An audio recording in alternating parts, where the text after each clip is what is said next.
Thanks for joining us on Say What. You know, I'm super glad you're here as we're discussing a very serious epidemic taking the nation by storm. Now, we call it a financial apathy outbreak. We believe it's a virus sweeping across humanity and transforming mindless spenders with wallets wide open to those greedy businesses happy to overcharge us simply because we value our time, sometimes more than what's in our bank account. So I know I've been guilty of it, from electricity to insurance, cable, and oh my gosh, the cell phones. I'm happy to simply stay put because I don't want to haggle or take time to learn more so I can make an educated decision that ultimately will keep more money in my family's pockets. So how do we find a cure for this epidemic? First, by understanding what apathy is and why we are allowing it in our lives. Yeah, I liken apathy to whenever you feel that there's something important to do, yet you just lack the drive to pursue it. Without any compelling emotion to direct your behavior, and apathy literally means without feeling, you just aren't sufficiently stimulated to do much of anything. So that is a problem until people start to understand how much money they are throwing away year after year.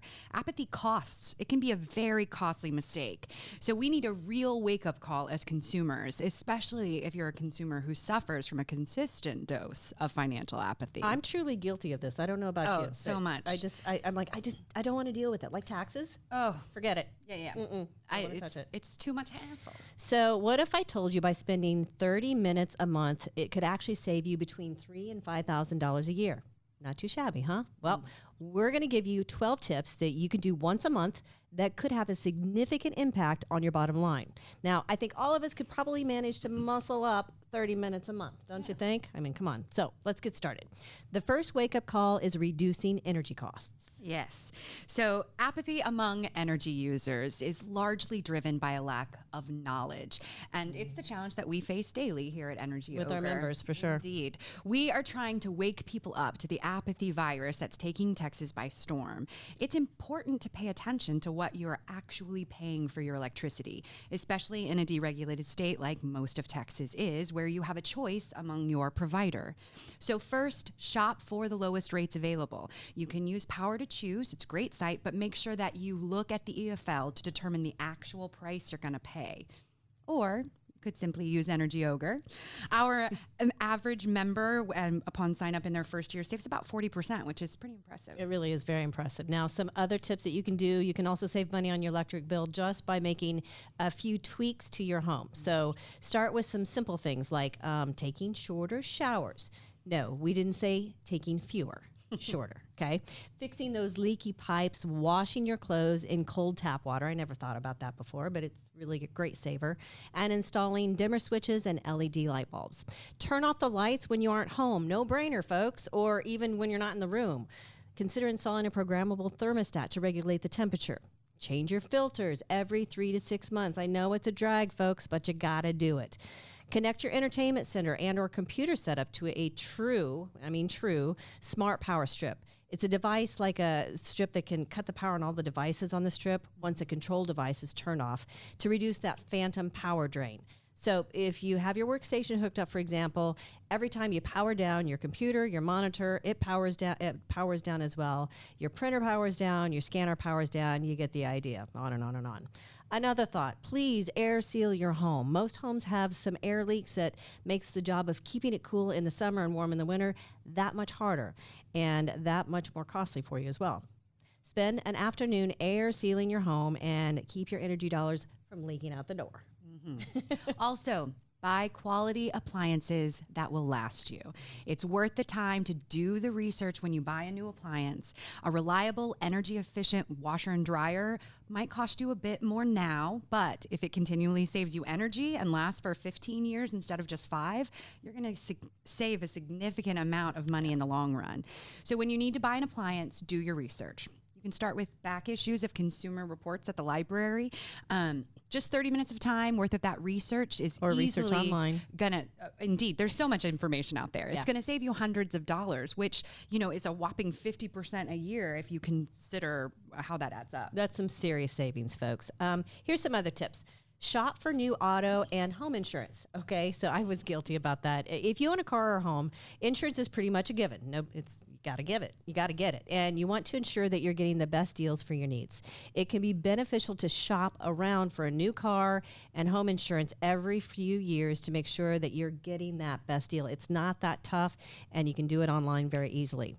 How do you get started? And if you do these and you take these steps, you're going to save approximately 20% a year or more. Also, go through your cell phone bill. Look for services that you don't use and ditch them.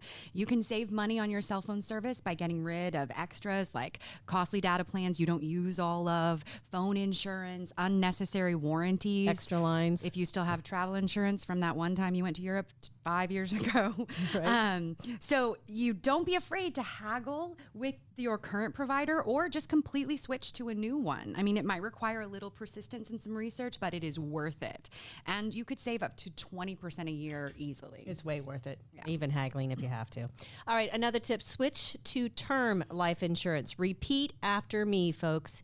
Insurance is not an investment. If you're stuck in an expensive whole life policy, choose cheaper term insurance instead and use that difference in cost to get yourself out of debt and then start building some wealth. Universal and whole life policies are a lot more expensive. They also offer subpar investment opportunities, in our opinions, in almost every case. And you're going to be better off with a cheap term policy and more money. Yep, more money in your pocket. So how much do you stand to save by taking these steps? 40% a year. That's a lot. It is. Yeah. Also, do a maintenance run on your appliances. Check them to make sure there isn't any dust clogging them and that they're fairly clean. So look behind your appliances, use your vacuum to gently clear away any dust, check all your vents, especially on your refrigerators, dryers, any heating and cooling units. The less gunk you have blocking the mechanics around these devices, And I have a lot of gunk. the more efficiently they will run, which is going to save you money on your energy bill, but they'll also last longer, which is going to save you money on replacement costs. So I think we should do hashtag no dust bunnies allowed. Yes. Or get rid of the gunk. That's not a good idea. So, and you can save 10% a year easily by just doing some good spring cleaning every now and again. Yeah, and that's probably going to take a little bit more than 30 minutes, if you really want to be real about it. So what you could do is break it up 30 minutes each week. Sure. Right, or something like that. Or delegate. Everybody gets a room in the family. Children. Yes. I have a job for my children. Good stuff. All right. Clean or change out your car's air filter and inflate your tires. These are kind of those things that you never think about. It's just out of sight, out of mind. I mean, you're driving your car, but you don't think about that. A clean air filter can improve your gas mileage by up to 7%, saving you more than $100 for every 10,000 miles driven in an average vehicle. So just follow the instructions in your vehicle's manual, if you know where the manual is, and you're good to go. Or go online. There's always Google. And it's yours beyond. Also consider changing out for a new one at most stores for air filters. You want to change it out, and it's going to cost maybe $10, right? Or clean it out. Again, follow the manual or Google it. Or YouTube. So for every PSI of air pressure under the recommended level in your tires, you're going to lose 1% on your gas mileage. That's pretty impressive. Wow. I had no idea. Most people's car tires are 5 to 10 PSI below the normal level. So that means just by inflating your tires, you can improve your gas mileage up to 5%. Easy to do, easy peasy. Just read your car's manual to see what the recommended tire pressure is, then head to the gas station, ask the attendant if there are still attendants at the gas stations. If there's a tire gauge, you also have those gauge machines that you can go and check out. Then stop over, hit the air pump, check your tires, then use the pump to fill them up to where they should be. It's basically free gas is what it ends up being. So how much do you stand to save by taking these steps? 12% a year. Pretty impressive. Cha-ching. Yeah. Okay. Cut ties with cable. It's no secret. Cable prices are continuing to rise. The average monthly price for cable TV is about $106 a month, which adds up to over $1,200 a year. So here's the good news. Cable is not the only way to watch your favorite shows. So it's a lot easier with all the streaming services and things. So just cut the cord, use network apps. And, you probably also subscribe to all those services as well. So just get rid of that. Find your local news some other way.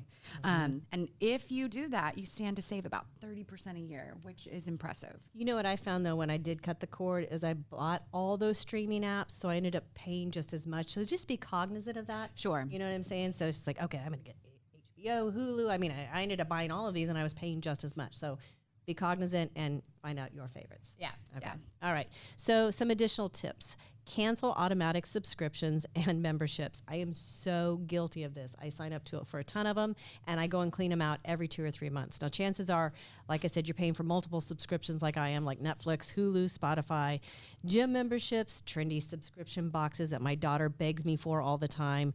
Then there's Amazon Prime. So it's time to cancel any subscriptions you don't use on the regular, and make sure that you turn off auto renew when you make the purchase. I know it's easy to do and you're thinking, I don't want to deal with it. But if you cancel it and decide that you can't go without it, subscribe again, but only if it fits your budget. It's just one of those little eye openers.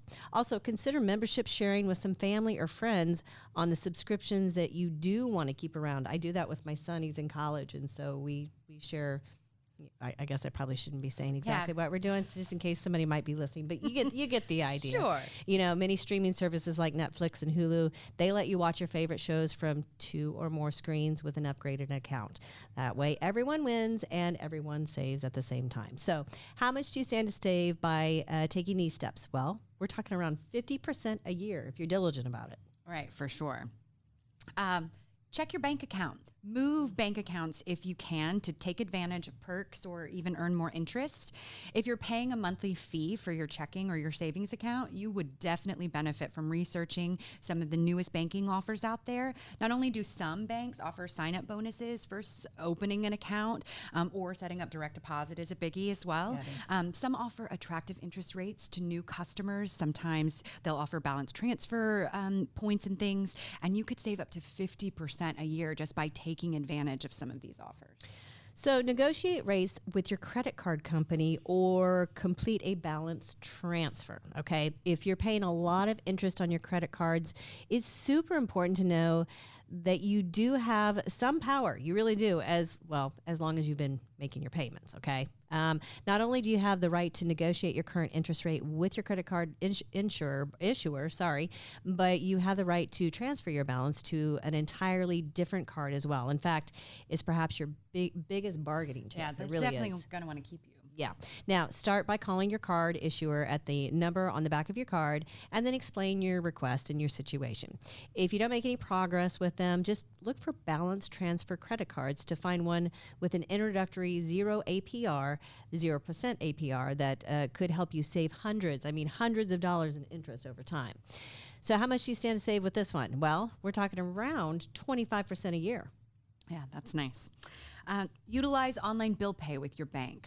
This serves 2 purposes. First, it keeps you in much closer contact with your money, and it has a way to keep an eye on the balance so that you're much less likely to overdraft. Second, it saves you money on stamps, paper checks by allowing you to just fill in the online form, click submit, and then you have your bills paid, and they're going to be paid on time. Yeah. That's the biggest issue. So, yeah, which is great, especially because you forget most of the time. Yeah, you do. And that's going to save you 15% a year. So, also, here's you know what? This is kind of the biggest one for me. I agree. So, master the 10-second rule. Does everybody know what the 10-second rule is? Whenever you pick up an item and you add it to your cart or you take it to the checkout, stop for 10 seconds. Then ask yourself, why are you buying it? Do I really actually need it? If you can't find a good answer for yourself, well, then put the item back. You don't need it. This keeps me from making those impulse choices. And I'm teaching this to my 14-year-old daughter. Oh, my goodness. I'm like, is this a need or a want? Want. For sure. Well, everything's a need for her. but I really actually make her think about this. Is this a need or a want? She's like, okay, I guess I can wait for Christmas. But you know what? We're saving money, and I'm building my Christmas list at the same time. So how much can you stand to save by taking that step? A ton. Oh, my goodness. Really, an absolute ton. So set up a calendar and tackle one of these 12 tips every single month. Now, none of these should take more than 30 minutes, or if they do, split it out weekly, something of that nature. You can figure it out. I mean, it's not that much time. And it's really a great way to break the apathy epidemic. It really is. Indeed. And feel free to leave your comments or ideas that you may have about ways to wake up from financial apathy. Yeah. Any good suggestions you've come across, you can leave them in our comment section. I'm sure they have a lot more than what we've even brought For up. sure, So for we sure. would love to hear from you. So until next time, stay cool, be kind, and do great things. It's the Ogre way.